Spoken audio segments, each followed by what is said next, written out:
everyone, and welcome into First and North, where we get you up to speed on everything going on in the NFC North. And today I'm joined by Dan Miller from Fox 2 in Detroit, Pierre Nugent from Fox 9 in Minneapolis, Lily Zhao up in Milwaukee at Fox 6 covering the Packers, and I'm Cassie Carlson here in Chicago at Fox 32. Week 15 is in the books, and I want to start with you, Dan. This is a bounce-back game for the Lions, and they sure look dominant against a surging Broncos team.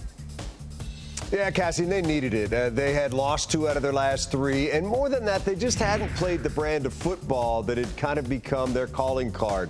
Clean football, not turning the ball over, finding some way to take away from the opponents, and committing a lot of penalties that were giving their opponents life. So I think there were some questions that were starting to be asked. And on the outside, you know how it goes. People start looking at the team and wondering, where are you going here? But credit to them. They didn't listen to that. They didn't let the outside noise seep in. And they came out and really played one of the best games we've seen them play in quite some time. Offensively, they ran the ball, they threw the ball, they moved up and down the field. They scored on 5 consecutive possessions and 6 out of 7 to close the game. And then defensively, really just shut Denver down from the beginning and got after Russell Wilson, made him uncomfortable. So it was really, I think, exactly what they needed going into the final 4 weeks of the season.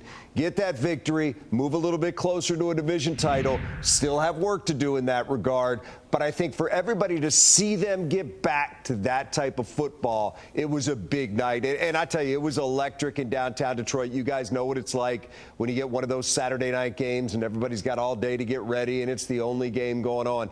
It was a lot of fun and, like I said, much needed. We're going to hint at some of those clinching scenarios coming up a little bit later. Pierre, I want to go to you. The Vikings lost in overtime to the Bengals. What's the pulse of the team in Minnesota after that loss? Still confident, to be honest. I mean, finally they have a reason to feel a little bit confident as opposed to what we saw in the 2 previous weeks where the offense was just absolutely anemic. You saw it against Chicago. You saw it against Vegas, even though they did win in Vegas, albeit a 3-0 final. But hey, you only have to win by 1, right? So that was good for them. But on the flip side, this offense finally looks like it's back on track a little bit. Over 400 yards of total offense in Cincinnati with Nick Mullins as the quarterback. The team was just not getting the job done with Josh Dobbs over the past couple of games. So there is confidence now that this offense can get things going. You heard Justin Jefferson after the game expressing his confidence in Nick Mullins in terms of getting the job done, and having a healthy Justin Jefferson certainly is going to help. The issue now for Minnesota is, what are they going to do defensively when the Lions come to town on Sunday? Because the Lions, as we know, are just so good running the football. And on the flip side, Minnesota 5th against the run this season. So that's the matchup I'm looking for when Minnesota hosts Detroit this Sunday. But there is plenty of confidence in this Vikings locker room that they can still make a push toward the postseason and claim a spot in the postseason in the NFC. Yeah, it's interesting because when the Bears were in Minneapolis for that Monday night game a few weeks ago, we were all talking about Joshua Dobbs being the best story in the NFL this season, and it came to an end on that night exactly. We're going to talk about Nick Mullins, too, coming up. And, Lily, I want to talk about the Packers because they dropped their 2nd in a row, this one to the Bucs. What will it take for them to get back on track?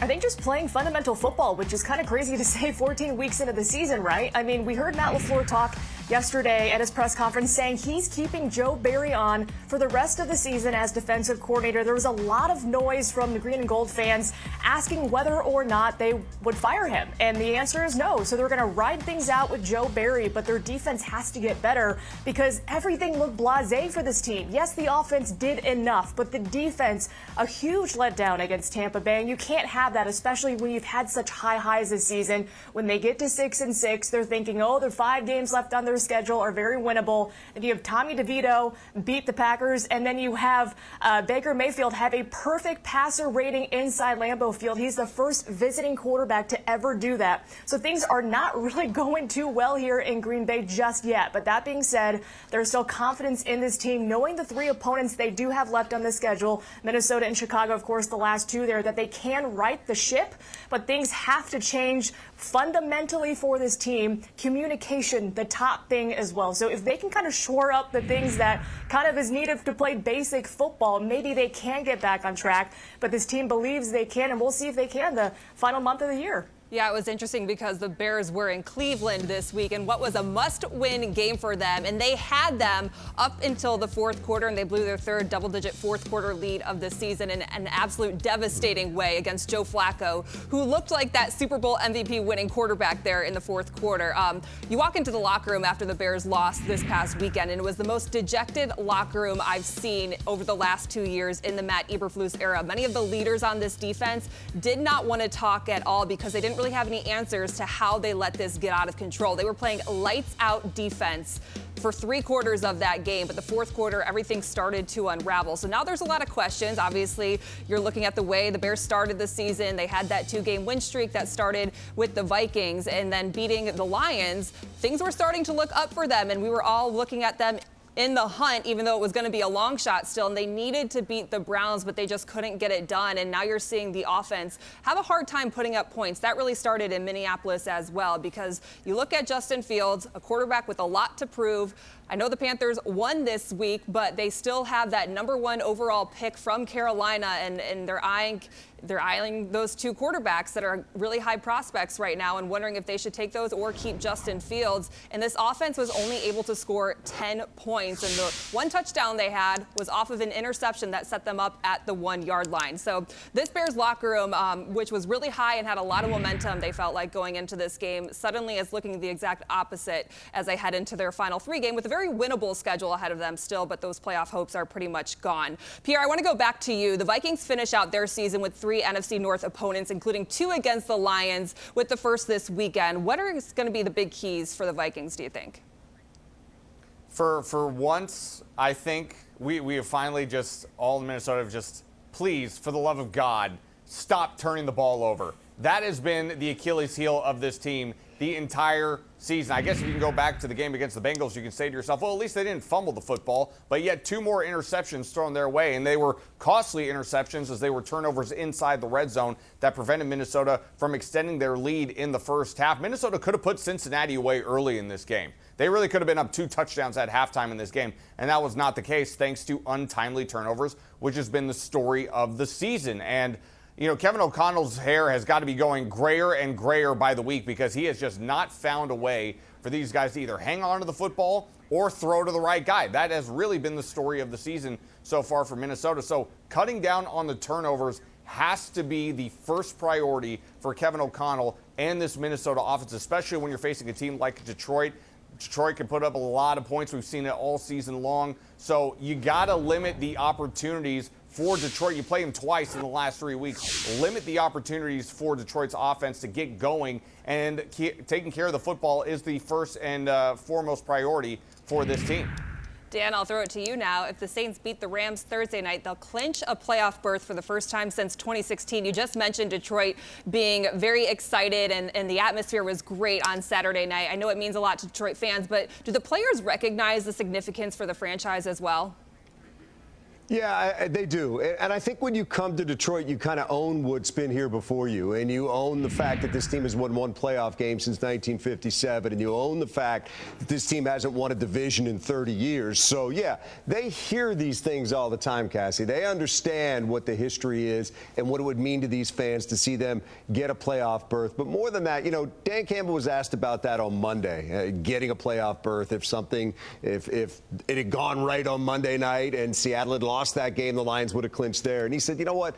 That's not what we're here for. He said, we started this season looking to win a division title. That's our goal, and that's what we're setting our sights on right now. So I think the fans and the head coach are in lockstep because winning that division title means that they can get a home playoff game. They've never had a playoff game inside of Ford Field. So that would mean the world to this city and the world to this team, and I think that's exactly what they're looking for right now. But I think they also understand you got 3 games left, 2 against Minnesota and 1 at Dallas. Nothing is going to be easy. You still have to earn this. If you want to earn it this week, you're going to have to go to Minnesota, which is a tough place to play. You're going to have to beat the defending NFC North champion on their field. They don't want to see you celebrating a division title on their field. So, look, I think there's plenty of respect here in Detroit for what they still have to do to achieve their goals in the regular season, which is to win this division.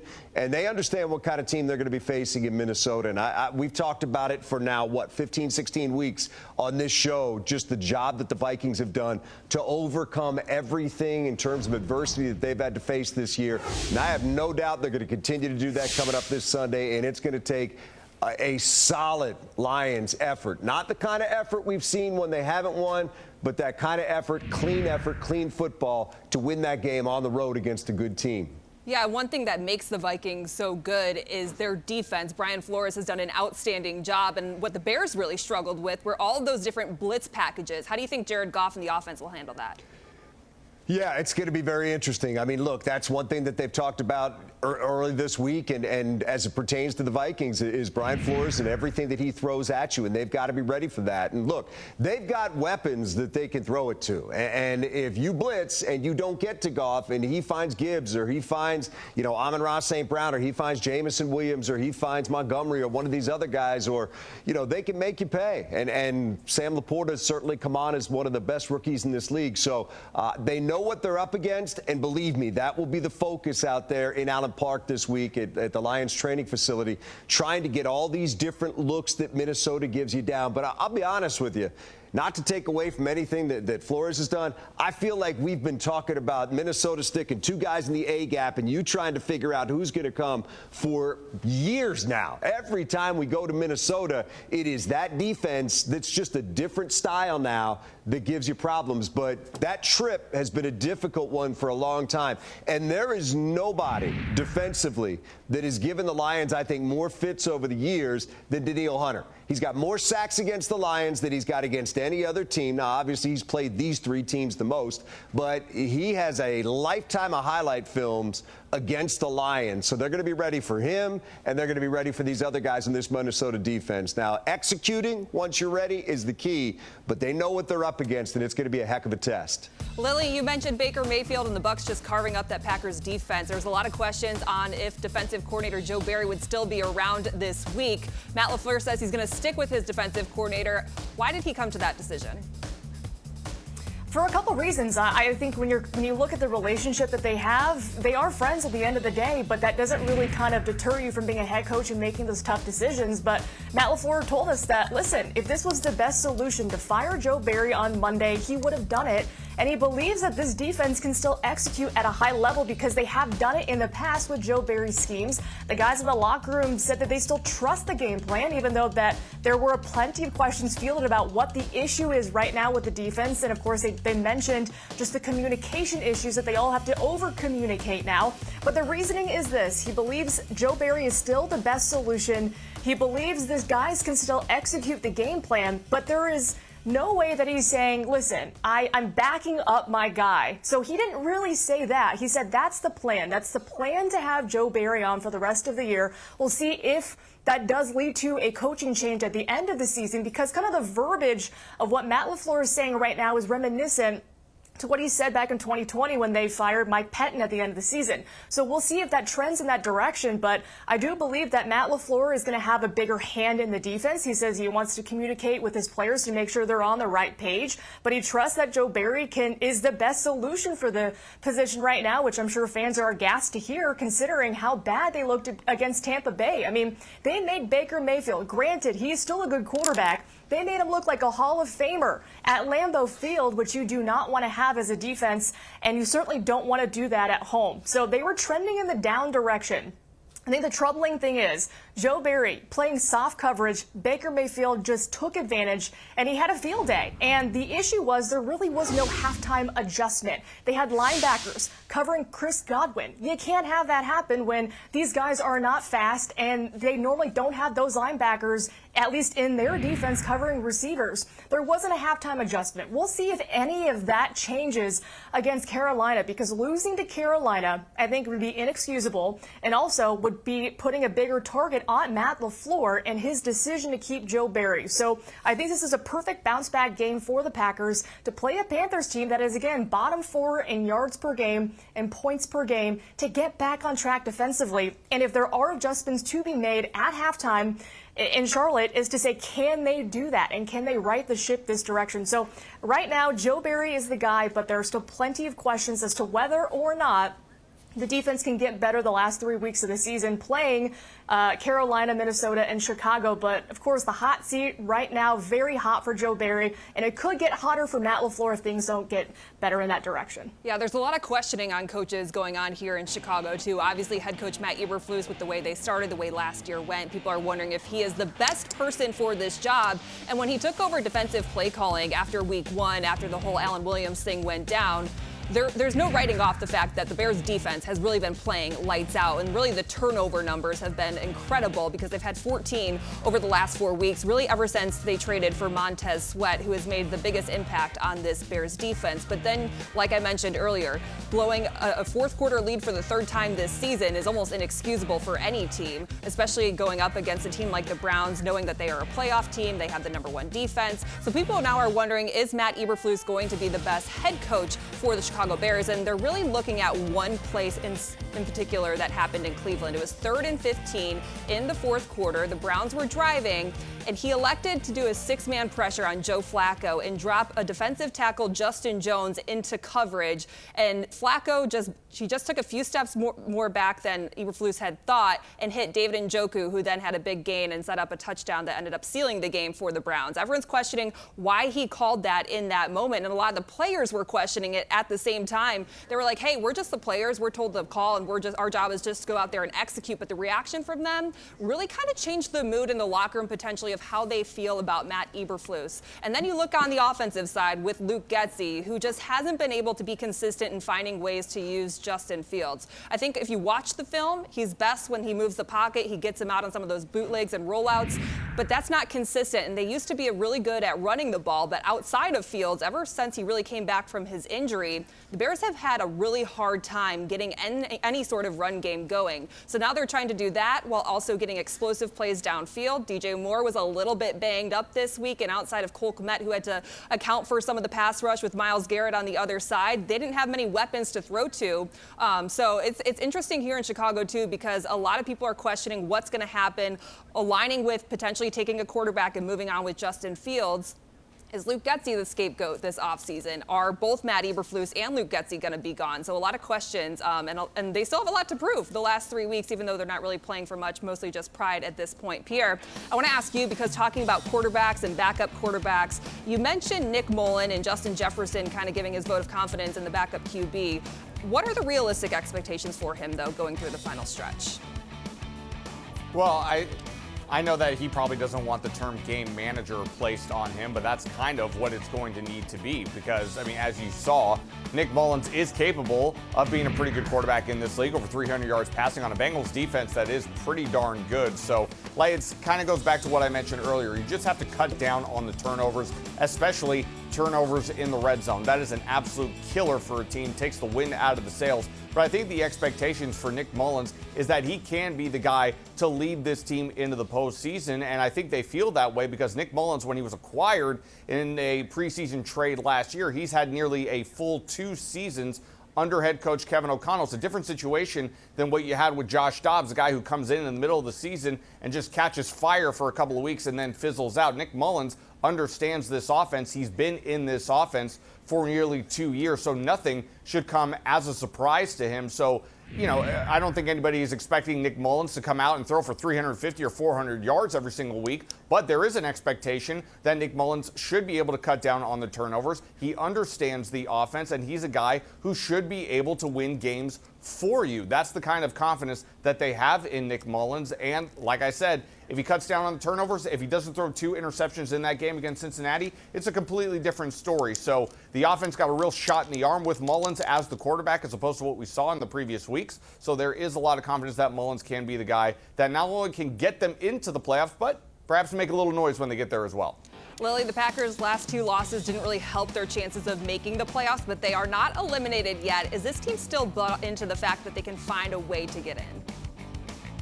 I think so, but I think the next step for this team, though, is just to get back on track against Carolina. Then we'll talk about playoffs. But I think realistically, if you look at the schedule ahead, Carolina, Minnesota, which again will be tough to play at night, and Chicago at home to end the year. Those are all 3 winnable games for the Green Bay Packers. They have a belief that they can do it, but I think this is a get-right game for the Green Bay when they do play the Panthers, because everything should be in their favor. They are the better team. They just need to go out there and execute. When you talk about the defense, they have 8 first-round picks defensively, and things just haven't gelled the last 2 years, and especially so in this stretch here. So I believe this team, if they can get back on track against Carolina, then they can start thinking about the playoffs, because while the sky isn't falling just yet, that playoff possibility is still there. And I think for this team and Jordan Love in his first year as a starter, if they just get into the playoffs, that's just a big boost for them with the confidence and knowing that better things are ahead for them, considering a lot of their guys are either in their first or second year of playing in the NFL. So I think that they believe that is still out there. Jordan Love even said after the loss to Tampa Bay that every game still will be a playoff game for them, because they believe they can still make a run and win out. So the confidence is still there. It's not just about executing against a lesser opponent and seeing if they can win on the road and going back and kind of doing the fundamental things that they were doing playing December football. The Packers are playing October football. They're 0-2. Get back to playing December Packers football, and they should have the chances to win out. This might be the first time ever that Bears fans could be secretly rooting for the Packers because they want them to beat Carolina, which is pretty tough for any Bears fans to say. You mentioned Jordan Love. He's almost done with his first year as a starter. What's the reaction of Packers fans on how he's done? I think they're happy with him. I think the Green Bay Packers have found their guy. And you can talk about, I wish he'd have a 300, 400-yard game and 4 touchdowns, but that might come. That will come for Jordan Love. But when you watch him on the field, he has shades of Aaron Rodgers. I mean, there was that one play where he gets flushed out of the pocket, rolls right, and he hits just a missile to Jaden Reed in the end zone for the touchdown there. And that's the kind of play that Aaron Rodgers was so good at. Or he does a no-look pass to Dontavian Wicks on the left side of the field. That's what Aaron Rodgers was so good at. So there are shades of his predecessor in him, but he is his own quarterback. I think he has the ability to be great. He's just got to get better with the footwork, because there were a couple throws against Tampa Bay that had he fixed his footwork and been a little bit better there, he would have made those throws. So still things to improve for him. But overall, when you're talking about a first-year guy throwing to rookies and second-year receivers, I mean, he's playing his butt off, and I think he's doing so well with what is given to him. Now it's all about the evolution of, can he make that big leap next year? But I do believe the Packers have found their quarterback. It's now a question of how long will he be around. I'm thinking the Packers brass is hoping for a decade run from Jordan Love, but from what we've seen so far, I think he's playing pretty well. All right, Pierre, your biggest key against the Lions for the Vikings? Can I give you 2 really quick? Yeah, let's hear 2. I'm just going to make one real quick. No turnovers for starters. We've mentioned that multiple times. But again, for me, it's stop the run. Offensively for Detroit, I know Jared Goff can light up the scoreboard, at times that we've seen so far. But, the key for me for the Minnesota Vikings is stopping the run. Jahmyr Gibbs, David Montgomery, these two, it's a 2-headed monster in the backfield, second in the league in the NFL in terms of rushing the football. So, like I said earlier at the beginning of the show, this is the matchup I'm looking for. It's Detroit's run game versus Minnesota's run defense, which is ranked 5th in the NFL. Battle in the trenches. I'm an old school guy. I like to see the offensive line and the defensive line. It's cliche, but at the same time, I find it to be true week in and week out. The game is won in the trenches, and that's where this game, I believe, is going to be ultimately won and lost for Minnesota. If they can stop the run and keep David Montgomery and Jahmyr Gibbs from having big days, I think Minnesota's got a good chance of winning this game. Dan, do you agree with that? I just think the Lions, from our perspective on this side in Detroit, have to be who they are. And, yeah, they want to run the football, so that's going to be a great matchup there.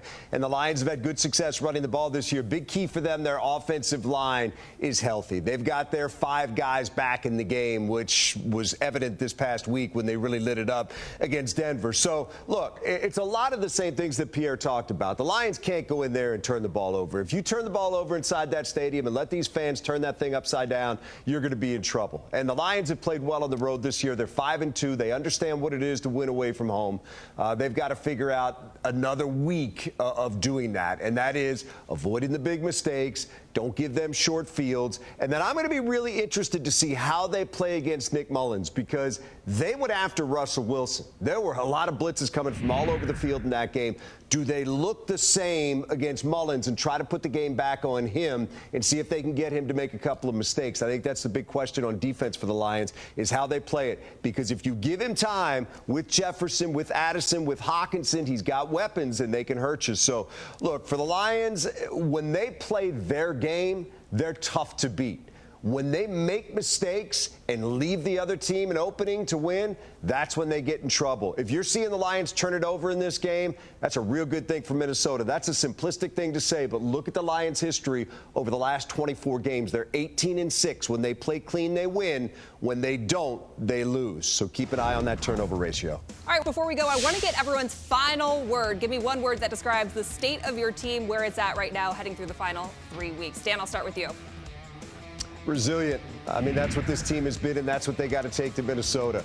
It's not going to be easy. The Vikings are going to throw some punches at them. They got to be able to stand up to them. They got to be able to bounce back. This team under Dan Campbell has been the model of resilience. They have not lost 2 games in a row since October 30th of last year. When they get knocked down, they get back up. And that has happened on the schedule, and that's got to happen within the game as well. When they've gotten in trouble is when they haven't popped right back up. They've compounded mistakes by making another mistake. So their identity has been a team that can bounce back. They got to take that with them into this game against a team that you know is going to make some plays. They got playmakers on offense and playmakers on defense. Weather the storm. Go in there, know that you're playing against a proud team that's also really talented and not in the mood to give up their NFC North title, and that's how you're going to have to earn it. It is what has gotten the Lions to this point. It is what has allowed them to play their best football, and it has got to be at the core of what they do in this game against the Vikings if they want to lock down the NFC North on the road in this one. Be resilient. Be ready. If something goes wrong, put it behind you. Move on to the next play. All right, Lily, you're up next. I'm going to say toughness for the Green Bay Packers, because I feel like right now they're kind of at a crossroads once again, right? They were at 3-6, they bounced back to 6-6, and now they lose 2 straight. So now there's an ebb and flow to a young season with a young team. So now it's toughness. How will they handle this stretch ahead of them? How will they handle the outside noise, knowing that a lot of eyes will be on them to say, hey, Matt LaFleur, did you make the right decision? Joe Barry, why are you still here? And earn it. And for the players, there's been a lot of talk. There hasn't been any sort of finger pointing. But can they remain tough? Can they go into Carolina, beat a team they should beat, and get back to playing Packers football? Can they be tough knowing that, yes, we can bounce back once again and salvage the rest of the season, because what awaits them is a shot at the playoffs, and that's exactly what they have to do if they want to end this year on a good note. Be tough, play Packers football, and defensively, just play your butt off and communicate. I think this Packers defense thrives when they get after the quarterback and when they get turnovers. While turnovers aren't a guarantee, if they can get after Bryce Young, make him not beat you down the field, this team has a good shot to win. Show toughness, show that you know what you're doing and that you can turn things around, and maybe this will kind of salvage a good season for the Green Bay Packers. So I would say toughness right now for them would be my word. All right, Pierre? I'm going to go with consistency, and I know that seems a little ironic when you're looking at a team that is 7-7, which would give you the indication that they're the exact opposite of consistent, and that's what they've been. They've been inconsistent all season long, and I don't want to sound too harsh. I know it's tough to be consistent when you lose your starting quarterback and you lose your star wide receiver for a handful of games. It's tough to overcome those obstacles, but Minnesota at 7-7 has got to be more consistent in the way they've run the football. They have not been able to run the football with any type of efficiency all season long. We finally saw it last week against Cincinnati. It's the first time all season long Minnesota has had a 100-yard rusher, and it was Ty Chandler. It was not Alexander Madison, and Madison is still trying to battle his way back from an ankle injury. So more consistency on offense. I want to see Minnesota be consistent in the fact that they stop turning the ball over for once all season long. That's probably the only thing they've been consistent with all season long, is turning the ball over. That's the thing that's got to stop. So consistency is the word I would pick for Minnesota, because they need to start getting consistent in their habits and execution with 3 games to go, with a chance to still clinch a spot in the NFC postseason picture. All right, and my word is going to be together, because let's be honest, the Bears don't really have much to play for at this point. They're not totally eliminated from the playoffs yet, but I believe it's like a 3% chance if they win out. And I think winning out is going to be the most important thing for them, because you look at their schedule, they have the Cardinals, the Falcons, and then the Packers. And everyone has that Week 18 matchup against the Packers circled, because we all know how this season started with the Packers coming into Chicago, and the Bears were totally unprepared for what was the biggest game of their season and the Matt Eberflus era, and that set the tone for the entire year. Now, I give them credit because they have remained together going through the ups and downs of the season. You always walk into the locker room, and these players have always had a belief in themselves that they can continue to turn their season around. But as the season is now winding down, I don't think that this team will quit just yet, and I think that's important for them to remain together and remain the same. One thing that was interesting, Montez Sweat said when he was traded from Washington to Chicago, he said in Washington, everyone in that locker room was just waiting for the season to be over. But when he came to Chicago, even though they went through a couple losses when he first got here, he said everyone walked into the week and there was a new challenge that everyone is accepting of and they were excited about. And so he feels like this locker room has players in it that are built to win. And we've seen that with the way that the defense has turned things around, getting all those takeaways, 14 interceptions in the last 4 games. But now it's about remaining together for the entirety of a game, and that's always been the problem with this team. Can they lead a game-winning drive? Can Justin Fields find a way to score points at the end of the game? Can they remain together for an entire drive and sustain drives so that they have an opportunity to put up points? And can they remain together when the defense is doing their job getting takeaways, but the offense can't find ways to put up points? So I think it's important for them to finish out this season with the locker room still connected. So together is my word. All right, guys, it's going to be an exciting Week 16 here in the NFL and in the NFC North. Thank you all for joining me today on First and North. We'll see you next week, and I hope you have a happy holidays.